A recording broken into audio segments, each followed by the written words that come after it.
Let's start at character creation. I like to start with picking my class because race may have no impact on your ability scores in Baldur's Gate 3, but the features some races or sub-races get have the potential to be essentially unusable to your class. For instance, you want to be a Tiefling for the fire resistance, you pick Zariel Tiefling because you like the look or story, then decide to go Wizard because you want to get them fireballs rolling. Well, Zariel Tieflings get Thaumaturgy at level 1, giving you advantage on intimidation and performance checks, so far so good, they're likely to come up, but at level 3 you get Searing Smite, a melee attack. Probably not going to get much use out of that. At level 5, you get Rending Smite. Now, this is either a melee or range attack, but you're not exactly high on strength or dex. Probably have a staff equipped, and most likely don't even have a bow or crossbow. Also, being one of the shorter races, like Dwarf, Halfling, or Gnome, you have a 1.5 meter penalty on the usual 9 meters of movement speed all the other races get. Being melee is one of these races will put you at a slight handicap for running around and slapping enemies. It's not huge, but trust me, you'll run into being just out of range fairly often without very careful planning. Alternatively, if you're melee, I'd recommend Wood Half Elf or Wood Elf, as they instead get a 1.5 meter bonus to move speed on top of the main Elf and Half Elf features of Fae Ancestry, Dark Vision, and their respective proficiencies. Just make sure you aren't directly handicapping yourself or giving yourself something that's just going to sit in your action bars and never get used. Speaking of action bars, if you find yourself running out of space, you can add 2 more rows using these buttons over here. There's also a lock button above them that you can click to unlock your bars to allow you to organize your spells and other actions as you see fit.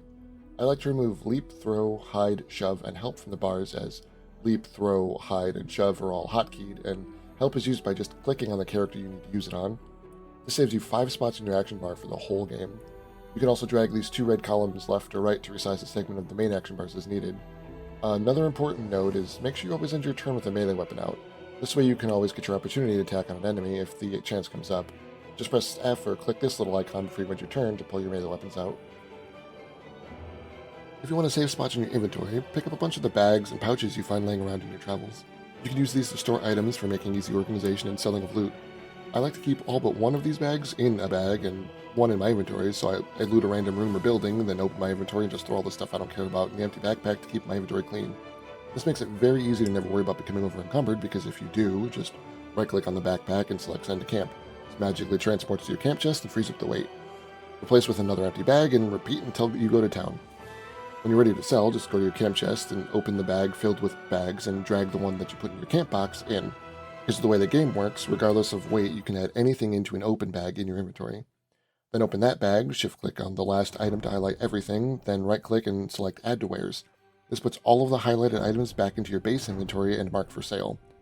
At the vendor now, click the toggle at the top, then click Sell All Wares at the bottom to dump all of your vendor fodder at once. There's a good chance the vendor won't be able to cover all the gold you'd make for selling everything, so you'll still have to do this little dance of buying items and selling stuff until you have everything you want from the vendor, including all their gold. Throw everything that's left over back into the bag and send it back to your camp if necessary. You can always level a character or long rest to reset vendor inventories, including their gold. And don't forget, your camp supply bag also has weight. Honestly, just sell all the food items you get. The camp supply packs weigh 2 kilograms each and supply an entire full night of rest by itself. You will find plenty of these lying around or looting to allow you to long rest basically anytime you need to. The reason for that is most foods in the game are horribly inefficient for weight to camp supply value. There are of course a couple exceptions and stuff you could look out for that are great if you really want to pay attention, like the water heavy and cheese wedges would be 1.8 kilograms of 40 supplies, or the cooked foods like various soups and stuff that you'll rarely find. Most of the food items are more like this fish though, 2 kilograms for 10 supplies.